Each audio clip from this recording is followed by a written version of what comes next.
विकास खंड झंडूता की ग्राम पंचायत बड़गांव के खिल गांव में पिछले 7 दिनों से चल रही श्रीमद् भागवत कथा का सोमवार को समापन हो गया। कथा के अंतिम दिन कथा व्यास पंडित देवानंद शर्मा ने कथा का सारांश बताकर जीवन को जीने की कला भी समझाई। उन्होंने कई उपदेशात्मक वृत्तांत सुनाकर भक्तों को निहाल भी किया। कथा सुनाकर भक्तों को भाव विभोर किया। कथा के अंतिम दिन उन्होंने बताया कि मनुष्य का जीवन कई योनियों के बाद मिलता है, इसे कैसे जीना चाहिए यह समझाया। कथावाचक ने सूर्यदेव से सत्यजीत को उपहार स्वरूप मिली मणि का प्रसंग सुनाते हुए मणि के खो जाने पर जामवंत और श्री कृष्ण के बीच 28 दिन तक चले युद्ध और फिर जामवंती सत्यभामा समेत से श्री कृष्ण सभी 8 विवाह की कथा सुनाई।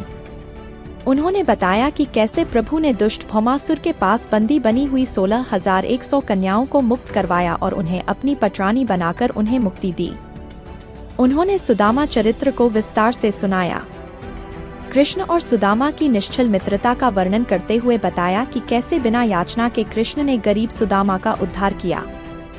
उन्होंने बताया कि श्री कृष्ण ने मित्रता निभाते हुए सुदामा की स्थिति को सुधारा। गौवध का विरोध और गौ सेवा करने पर भी जोर दिया। कथा समापन कार्यक्रम के बाद हवन यज्ञ और फिर भंडारे का प्रसाद वितरित किया गया। उन्होंने साथ ही भक्तों को बताया कि श्रीमद् भागवत कथा का 7 दिनों तक श्रवण करने से जीव का उद्धार हो जाता है, तो वहीं इसे कराने वाले भी पुण्य के भागी होते हैं। उन्होंने कहा कि प्रसन्नता पाने के लिए सत्संग अवश्य करना चाहिए, क्योंकि जब आप ज्ञान की बातें करते हैं तो वे बातें चेतना में रहती हैं, नहीं तो सारी छोटी छोटी नकारात्मक बातें मन में घूमती रहती हैं।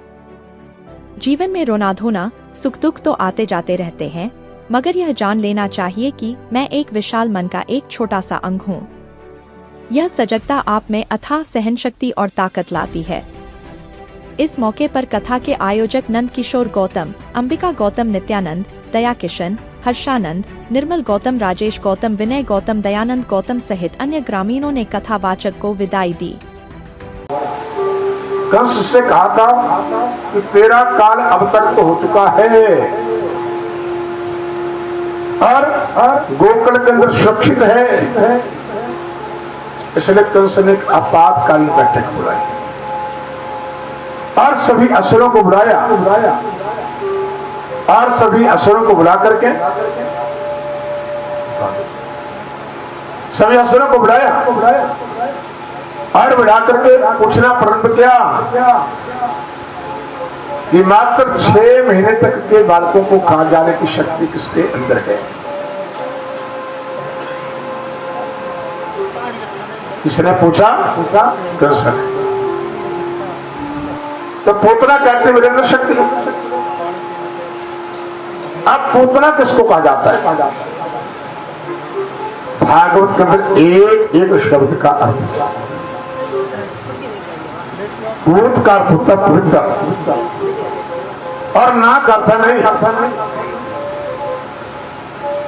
और पवित्र क्या नहीं है? अज्ञान। और पवित्र क्या है? ज्ञान। गीता के अंदर प्रवेश करें, पढ़ें तो